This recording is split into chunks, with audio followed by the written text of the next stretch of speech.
بسم الله الرحمن الرحیم.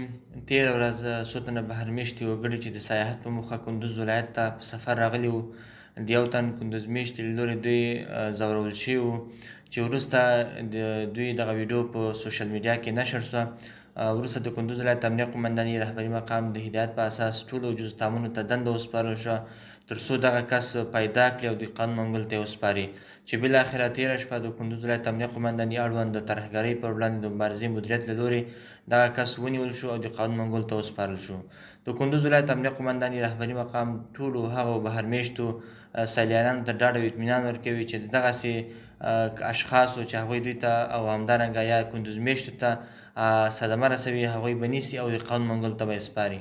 الهام هستم، ولد سید حسام الدین، بندر خان‌آباد، کوچه ملک‌زاده، ولایت قندوز.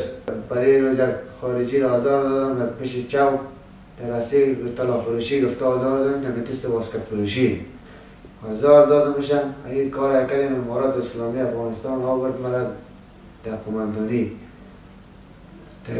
این کار کردیم اشتباه کردیم، دیگه سر نمیدونیم شو و در کار خود پشیمان هستم.